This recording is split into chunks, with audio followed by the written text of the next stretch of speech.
안녕하십니까. 매일 아침 조간신문의 주요 기사를 딱딱 풀어서 해석해드리는 조간딱풀 10월 28일 금요일에 인사드립니다. 자, 민주당 김의겸 의원이 주장을 했던 심야 술자리, 청담동 심야 술자리, 첼리스트가 등장하고 하는 거기서 윤석열 대통령과 한동훈 법무부 장관 그리고 김앤장 변호사 30명이 술판을 새벽 3시까지 벌였다. 이 황당한 이야기를 국회 국정감사장에서 버젓이 했던 김의겸, 그 말이 거짓말로 지금 확인이 되고 있는데 윤석열 대통령이 처음으로 직접 입장을 오늘 아침에 밝혔습니다. 도어 스태핑에서 이 청담동 술자리를 가졌다는 이 주장이 제기되는 상황에 대해서 입장을 묻는 기자들의 물음에 처음에는 다른 질문 없으신가 이렇게 하고 넘어갈 것 같았는데 곧이어서 이렇게 이야기합니다. 그런 저급하고 유치한 가짜뉴스 선동은 국민을 무시하는 것이다. 솔직히 말해서 입에 담기도 그리고 땡땡땡 이런 반응을 보이고, 대통령의 입에서 그런 부분에 언급이 나온다는 것 자체도 국격에 관계된 문제 아니겠느냐. 자, 이렇게 이야기를 했습니다. 한동훈 장관도 사실이 아니라는 것에 장관직 포함해서 앞으로 맡을 어떤 공직이라도 걸겠다 이렇게 했는데, 자, 이것이 이 진실 여부는 이제 명백한 거고, 이걸 또 면책특권이라고 해서 김의겸 의원이 그동안 가짜뉴스를 계속 양산하는데 그냥 넘어갈 것이냐, 이 근본적인 문제는 지금부터 따져볼 차례가 됐습니다. 윤석열 대통령은 어제는 비상경제민생회의, 이 회의를 이번이 11차 회의인데 80분 동안 생중계했습니다. 전 국민들이 지켜보는 가운데 이 대통령 주재의 회의는 이렇게 하는구나, 이것을 느낄 수가 있었죠. 전 부처가 원팀이 돼서 전략산업을 육성하자. 자, 서울신문을 비롯해서 일부 신문은 이것을 일면 톱 기사로 실었습니다. 상당히 이례적이죠. 내용도 그렇지만 이런 그 회의 모습을 국민에게 그대로 생생하게 보여주는 것은 거의 없었던 일 같습니다. 저도 이 정치부 기자 생활 한 30년 이상을 했고 청와대도 한 10년을 출입을 했지만 이 회의 모습, 특히 대통령이 주재하는 회의가 그대로 생중계되는 것은 처음 보는 것 같습니다. 주제는 경제 활성화 추진 전략 및 점검, 이것이 주제였는데 대통령 모두 발언만 그동안은 한 10차례 회의가 있었는데 그 비상경제민생회의 대통령 모두 발언만 공개를 했었는데 이번에는 80분 동안 이것이 전부 생중계가 됐습니다. 자, 그래서 이 형식적으로 이렇게 상당히 의미가 있는 회의였다 그렇게 보는데, 왜냐하면은 11개 부처 장관들이 참석을 해서 다 발언을 했죠. 그리고 대통령 참모들도 발언을 하고 윤석열 대통령이 중간중간에 또 끼어들어서 대통령 입장을 밝히고 했는데, 그것을 다 보면서 국민들은 우리나라 지금 현안이 이런 거구나. 각 부처 장관 부처별로 이렇게 다 보고를 했기 때문에 그것을 종합적으로 파악을 할 수 있는 그런 계기가 됐다 이렇게 볼 수가 있고, 또 구체적인 정책들도 제시가 됐습니다. 가령 이 아파트 주택담보대출 이 부분도 상당히 그 규제를 완화하는, 세계일보는 이것을 일면 톱으로 실었습니다. 15억 넘는 아파트도 주담대 허용한다.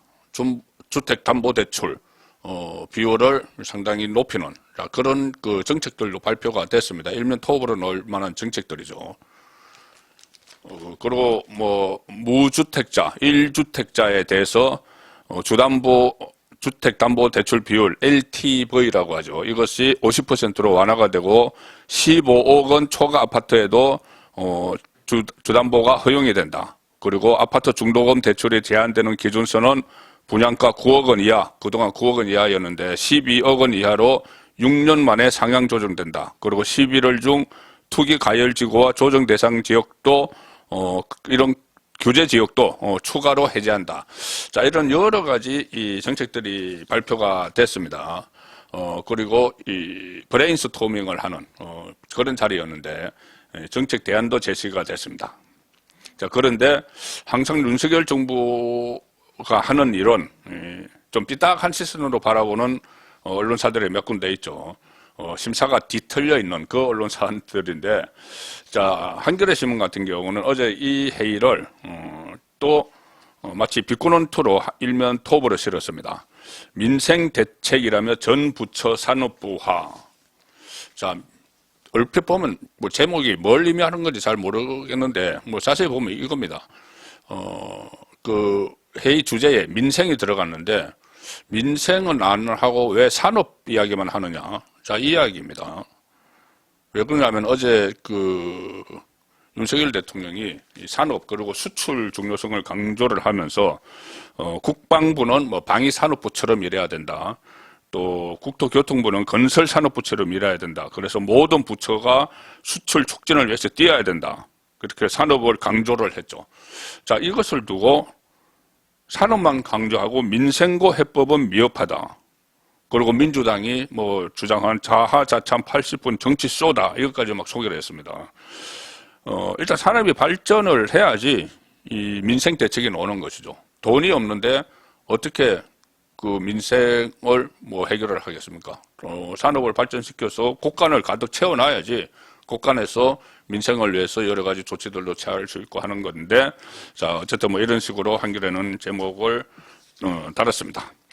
자, 윤석열 대통령의 정책, 이것을 그 국정운영, 무조건 깎아내리는 이 악성 프레임, 이런 것 같은 악성 프레임이 지금 윤석열 대통령 취임 초반부터 상당히 판을 쳤죠. 그래서 지지율도 하락하는 이런 원인이 되고 했는데, 초반에 사실 대통령실이 이 문제에 대해서 여러 가지 뭐 김건희 여사에 대한 프레임 걸고 뭐 사적 채용, 대통령실 사적 채용 프레임 걸고 했는데 제대로 대처를 못했습니다. 특히 대통령실 사적 채용, 이것은 뭐 충분히 방어를 할 수가 있는 건데 참모들이 제대로 하지 못했죠. 자, 그래서 얼마 전에 8월 달에 대규모 물갈이가 일어났죠. 대통령실 물갈이가 일어났는데 지금 뒤늦게 이 마쿠 스토리, 이 물갈이 대통령 참모들의 그 대폭 물갈이에 대한 마쿠 스토리가 그 공개가 됐습니다. 그런데 그 진위 여부를 놓고 지금 진실 공방이 벌어지고 있습니다.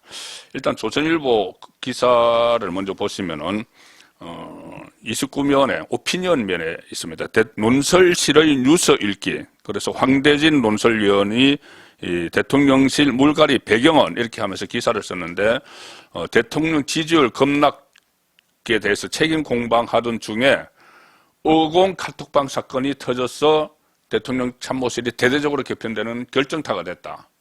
이 기사입니다. 이 제목입니다. 의공 카톡방 사건.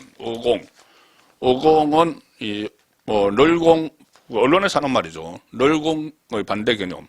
널공은 널상 공무원에서 이 대통령실에도 정부 부처에서 파견되는 공무원들. 그런데 의공은 어쩌다 공무원. 그래서 정치권에서 대통령실로 들어가서 별정적 공무원이 된 사람들. 그런데 대통령실에 들어간 정치권 출신들, 여의도 출신들이 따로 단체 대화방을 만들어서 거기서 의견을 공유를 했는데 그것이 이 대통령실 공식 라인에 보고되기 전에 본인을 꽂아준 여의도 정치권 쪽으로 흘러갔다. 그런데 결정적으로 장제원 의원 쪽에 흘러갔다. 자, 그래서 대대적인 감찰이 시작이 됐고 물갈이가 일어났다. 자, 이 내용입니다.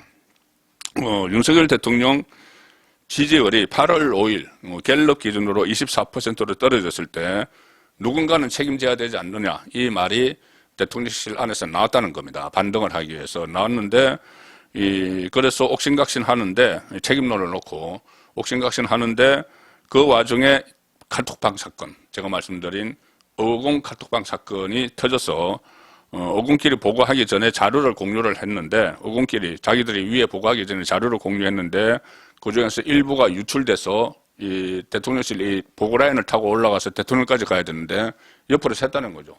옆으로 새서 장제원 쪽에 간 정황이 나타났다. 그래서 그때 나왔던 이야기가 이 이야기는 그때 당시에도 보도가 됐습니다. 대통령에게 충성하는 것이 아니고 본인을 용산 대통령실에 꽂아준 여의도 정치인에게 충성하는 사람들이 있다. 그 이야기가 그때도 나왔습니다. 그런 말이 나오고 나서 전체 직원이 420명입니다. 420명.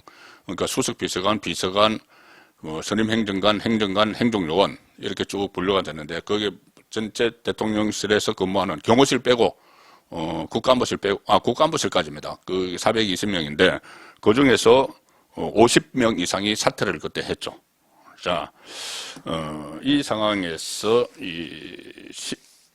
조선일보 지면 기사는 대통령 지지율 급락 책임 공방중 터진 어공 카톡방 사건의 결정타 이렇게 했지만, 언론사들을 보면은 이 지면 기사와 같은 기사라도 인터넷 게시판에는 좀 더 제목을 좀 자극적으로 다는 경향이 있죠. 그래서 이 기사의 조선일보 인터넷판 기사 제목은 이겁니다. 물러난 53명 중 42명 장제원이 추천. 이 내용이 본기지 기사도 있는데 제목으로는 안 뽑혔죠. 53명이 물러났는데 그 중에서 42명이 장제원이 추천한 인물이다. 자, 그리고 대통령실 물갈이 무슨 일 있었길래 상당히 이제 궁금해지는 이 제목이죠. 상당히 뭐 궁금한 내용을 잘 많이 풀었습니다. 이 취재도 많이 하고 많이 풀었는데 그 전에 이 8월 달에 좀 알려진 내용도 있었고 또 그냥 여의도 정가에서 놔두는 이야기들 이런 것들을 쭉 정리를 해서 종합을 했는데 자 내용은 이겁니다. 이 전체 줄거리는 그때 어떤 일이 있었는지 8월 달에 대통령실 용산 대통령실에서는 어떤 일이 있었을까. 자 그때 8월 초에 윤석열 대통령이 여름 휴가를 전후해서 지지율이 상당히 떨어졌죠. 24%까지. 그러니까 대선 지지율의 절반까지 반타작이 나는 그런 일이 있었고 그때 또 이준석이 소동을 피워서 이준석 퇴진 문제가 막 불거졌고 또 박순애 당시 교육부 장관 후보자 만 5세 치약 그 추진 이런 정책적인 악재까지 막 겹쳐서 지지율이 급속히 떨어졌습니다. 그러니까 여권 안에서는 누군가는 책임을 져야 한다 이런 말이 나왔는데 자 여의도에 있는 국민의힘 사람들과 용산에 있는 대통령실 사람들이 말하는 책임질 사람은 달랐던 거죠. 국민의힘 쪽에서는 그때 그 많은 보도가 있었습니다. 김대기 비서실장 책임론이 먼저 나왔습니다. 경제 관료 출신이기 때문에 정무적 감각이 좀 떨어진다. 그래서 여러 문제가 생겼고 제대로 대처하지 못했고 이준석도 이준석 사태에도 전혀 뭐 손을 쏘지 못하는 뭐 대통령실이 크게 손 쓸 건 없지만 대통령에게 뭔가 막 건의를 하든지 아니면 정무수석에게 뭔가 지시를 하든지 해서 대통령 비서실장이 상황을 좀 이렇게 수습을 하는데 노력을 해야 되는데 그런 모습이 안 보였다. 그리고 그때 김대기 실장이 물러나라. 국민의힘 쪽에서 나왔던 이야기입니다. 그래서 장제원 의원이나 이동관 언론특보 등이 비서실장으로 갈 수 있다. 이런 이야기가 돌았는데 반면에 대통령실 내부에서는 장제원 책임론이 나왔던 거죠. 장제원 책임론. 이준석 쫓아내기의 단초가 된 여기 이준석 쫓아내기라고 표현을 했지만 이준석이 본인이 그런 쫓겨날 짓을 했죠. 어쨌든 그 단초가 된 초재선 의원의 비대위 전환 촉구 성명을 배후에서 조장한 게 장제원이고 논란을 빚은 박순애 전 장관을 추천한 것도 장제원 의원이다. 자, 그래서 장제원 책임론. 이 초재선 의원 비대위 전환 촉구 성명이란 것은 그때 권성동이 윤석열 대통령과의 문자 메시지가 드러나고 나서 그때는 권성동 대표 직무대행체제였는데 그것을 비대위 체제로 바꾸자 이 논란이 일어났는데 그것을 초재선 의원들이 연판장을 돌렸죠. 그런데 그 배후에 장제원이 있었다는 겁니다. 그러니까는 권성동 체제를 무너뜨리기 위해서 장제원이 뒤에서 막고 조정 역할을 했다. 그렇기 때문에 이 혼란이 일어나서 지지율도 떨어지니까 대통령실 내부에서는 장제원 책임론이 거론이 됐다. 이렇게 해서 서로 옥신각신하는 가운데 사건이 터진 게 바로 어공들의 카카오톡 대화방 사건이 결정적인 도화선이 됐다는 겁니다.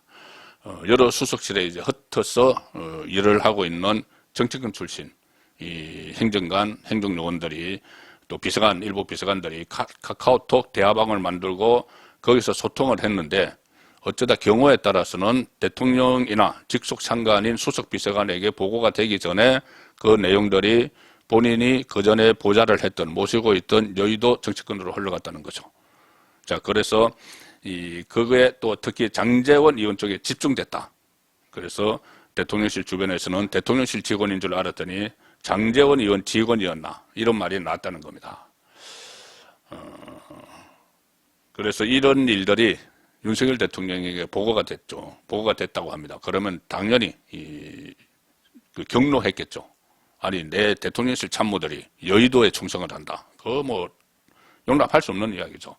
그래서 곧이어서 진상조사가 시작이 됐고 공직기강 비서관실이 대통령실에 검찰청처럼 조사실을 여러 개 설치하고 감찰을 벌였다. 기사 내용입니다. 이것은. 그래서 의공이 많았던 정무수석실, 홍보수석실이 있던 대통령실 청사 7층에 피바람이 분다는 이야기가 돌았다. 직원들이 써낸 업무 기술서 이것을 토대로 해서 업무 성과, 역량을 살폈고 8월 29일 윤석열 대통령은 출근길에 도어스태핑에서 이런 말을 했습니다. 대통령실은 국가에 대한 헌신적 자세, 업무 역량이 늘 최고조를 유지돼야 한다. 그래서 교체를 예고를 했죠. 그 이튿날부터 나갈 직원들에게 면직 통보가 시작이 됐는데 정무수석실 비서관 3명 중 2명이 짐을 쌌고 김무성 전 대표의 민주평통 수석 부의장 내정도 철회가 됐고 장제원 의원은 8월 31일에 윤석열 정부에서는 임명직 공직을 맡지 않겠다. 이선 후퇴를 선언하게 됐다. 이 일련의 과정을 쭉 설명을 했습니다. 그런데 장제원 의원은 억울하다는 입장이다. 이 기사 내용입니다. 조선일보. 인수위 시절 대통령 당선인 비서실장으로 있었기 때문에 대통령실에서 일할 참모진을 구성하는 것은 공식적인 업무였고 당연히 해야 할 일인데 마치 자신이 비공식적으로 인사전횡을 한 것처럼 비쳤다. 그리고 여러 가지 이 대통령 참모들에게 이 장제원 의원 추천, 이 꼬리표가 붙은 거는 어찌 보면 당연한 일 아니냐. 이 장제원 의원이 다 이 총괄 책임을 졌기 때문에. 그리고 이 당시 국민의힘 의원들은 물론이고 당 사무처, 대선 캠프 같은 다양한 곳에서 인사 추천이 들어왔는데 이게 모두 장제원에게 집중될 수밖에 없는 구조였다.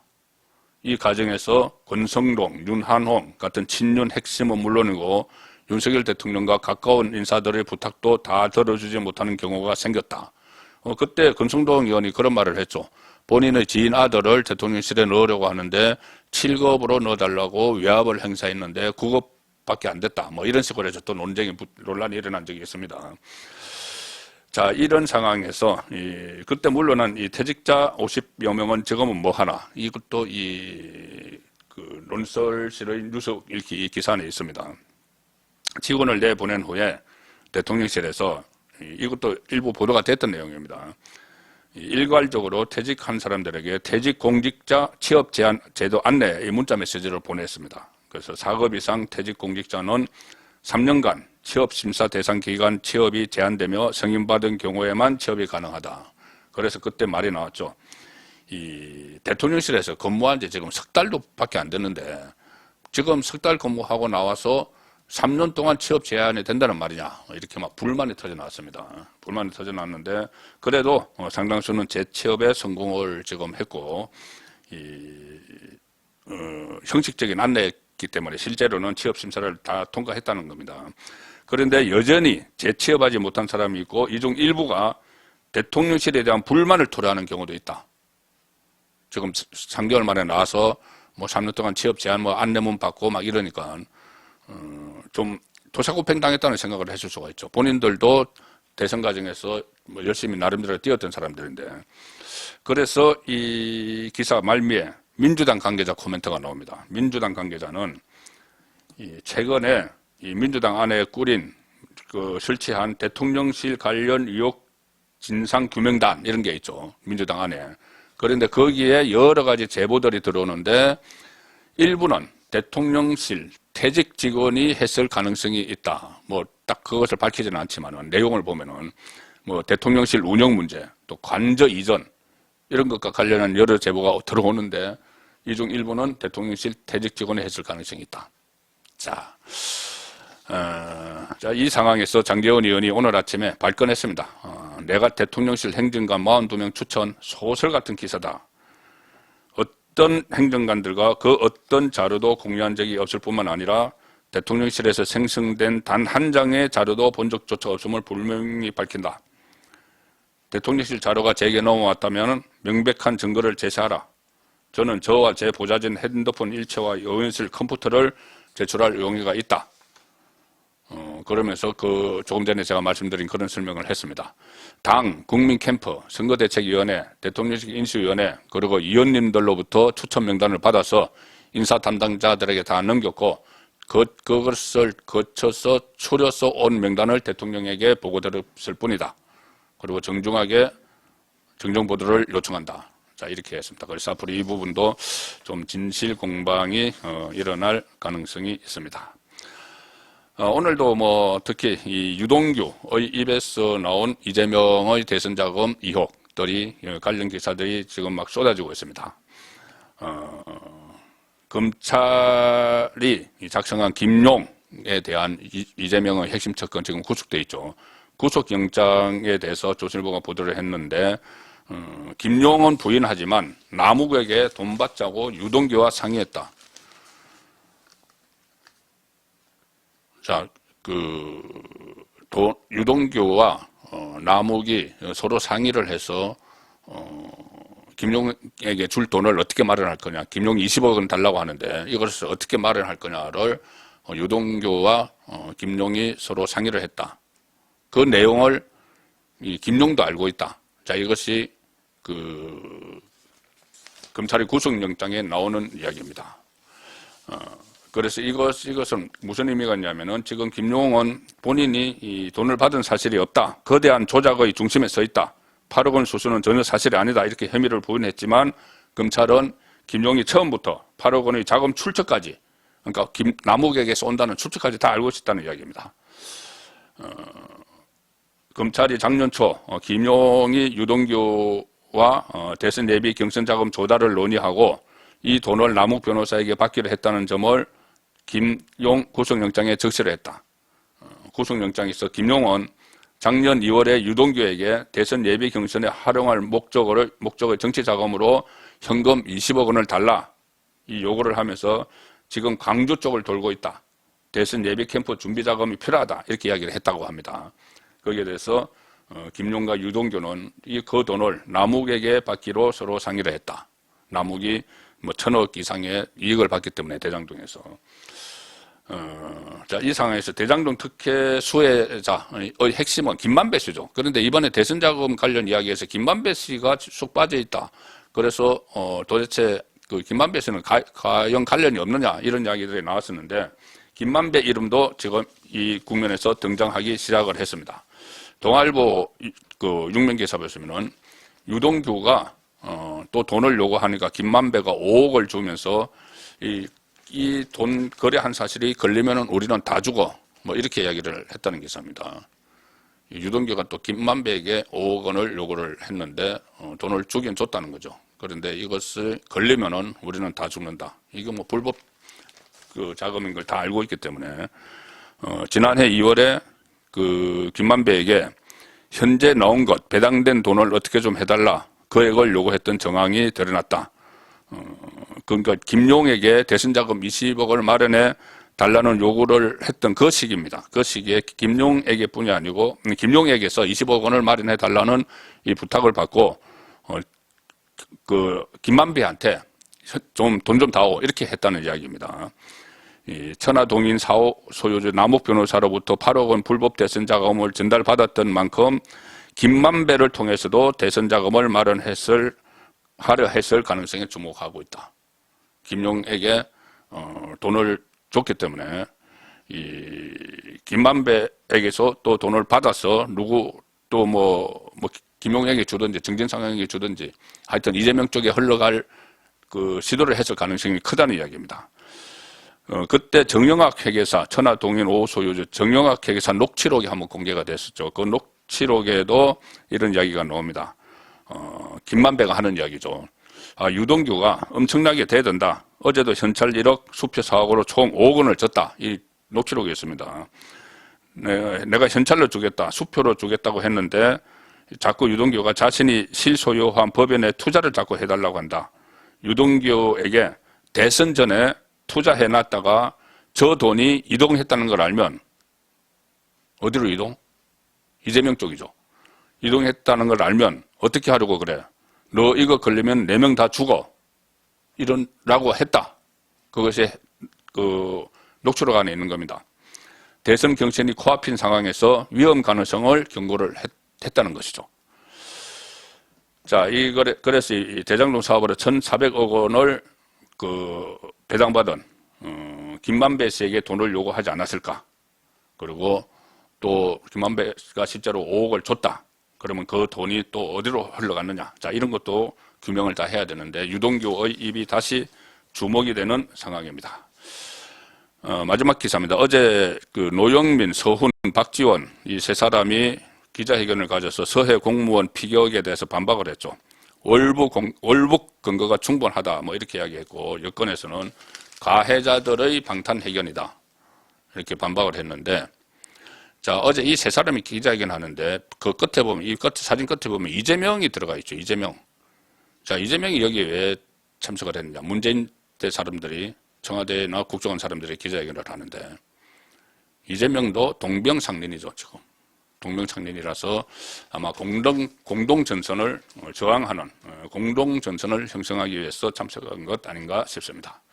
10월 28일 보내드린 조간딱풀이었습니다.